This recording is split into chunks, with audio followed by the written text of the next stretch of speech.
വിദ്യാഭ്യാസം കച്ചവടമായി മാറുമ്പോൾ ഉണ്ടാകുന്ന ദുരന്തങ്ങളിലൊന്നാണ് മെഡിക്കൽ പ്രവേശന പരീക്ഷകളിലെ ചോദ്യപേപ്പർ ചോർച്ച.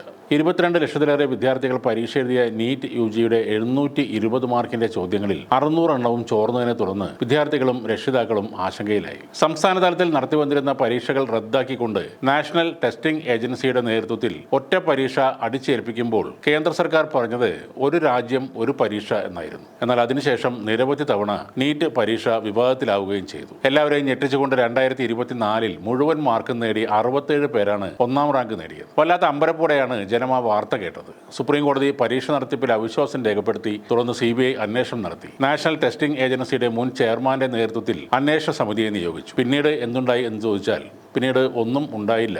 എല്ലാം അവിടെ തീർന്നു. കാശുള്ളവർക്ക് പണം കൊടുത്ത് ചോദ്യപേപ്പറും ഉന്നത ബിരുദവും നേടാൻ കഴിയുമെന്ന അവസ്ഥയാണ് ഇപ്പോഴുള്ളത്. കോച്ചിംഗ് സെന്ററുകളും വലിയ റാക്കറ്റുകളും കോടികൾ മുടക്കുന്നത് കൊണ്ട് പ്രവേശന പരീക്ഷ നടത്തിപ്പിലും ഫലനിർണ്ണയത്തിലും ക്രമക്കേടുകൾ സ്ഥിരമായി നടക്കുകയാണ്. അതിന്റെ ഒരു തുടർച്ച തന്നെയാണ് ഇത്തവണയും കണ്ടത്. നീറ്റ് UG പരീക്ഷാ ചോദ്യപേപ്പർ ചോർച്ചയിൽ 5 പേരെ CBI അറസ്റ്റ് ചെയ്തു. ജയ്പൂരിൽ നിന്ന് 3 പേരെയും നാസിക്, ഗുരുഗ്രാം എന്നിവിടങ്ങളിൽ നിന്നായി 2 പേരെയുമാണ് അറസ്റ്റ് ചെയ്തത്. 15 പേരെ ചോദ്യം ചെയ്യൽ തുടരുകയാണ്. രാജസ്ഥാനിലെ ജയ്പൂരിൽ അറസ്റ്റിലായവരിൽ യുവമോർച്ച നേതാവും സഹോദരനും ഉൾപ്പെടുന്നു. യുവമോർച്ച പ്രവർത്തകൻ ദിനേശ് ബിവാൾ, സഹോദരൻ മാങ്കിലാൽ ബിവാൾ എന്നിവരെയാണ് CBI അറസ്റ്റ് ചെയ്തത്. ബിവാൾ സഹോദരങ്ങൾ ഏകദേശം 30 ലക്ഷം രൂപ നൽകിയാണ് ഈ ചോദ്യപേപ്പർ വാങ്ങിയതെന്ന് CBI പറയുന്നു. എന്നാൽ പാർട്ടിയുമായി ഇവർക്കിപ്പോൾ യാതൊരു ബന്ധവുമില്ലെന്നാണ് BJPയുടെ വിശദീകരണം. രാജ്യത്തുടനീളം വിവിധ സ്ഥലങ്ങളിൽ റെയ്ഡ് നടത്തി വരികയാണെന്ന് ഉദ്യോഗസ്ഥർ ഇന്നലെ അറിയിച്ചിരുന്നു. നാസിക്കിൽ നിന്ന് 30 വയസ്സുകാരനായ ശുഭം ഖൈർനാറെയാണ് അറസ്റ്റ് ചെയ്തത്. പ്രാദേശിക മജിസ്ട്രേറ്റ് കോടതി CBIക്ക് ട്രാൻസിറ്റ് റിമാൻഡ് അനുവദിച്ചതിനെ തുടർന്ന് കൂടുതൽ ചോദ്യം ചെയ്യുന്നതിന് വേണ്ടി ഇയാളെ ഡൽഹിയിലേക്ക് എത്തിക്കും. പ്രതികളിൽ നിന്ന് മൊബൈൽ ഫോണുകളും ലാപ്ടോപ്പുകളും ഉൾപ്പെടെ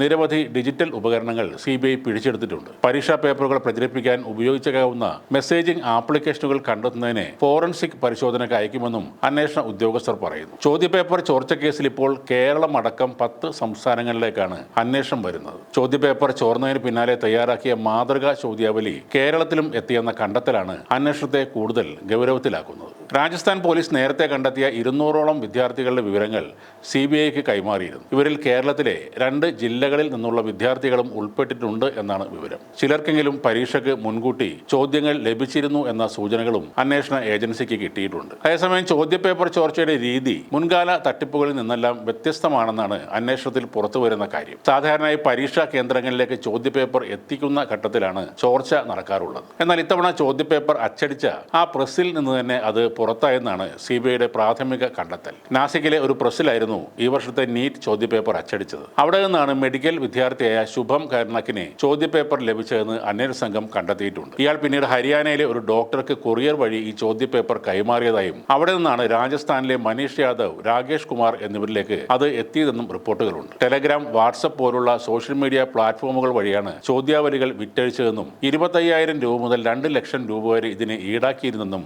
അന്വേഷണത്തിൽ കണ്ടെത്തിയിട്ടുണ്ട്.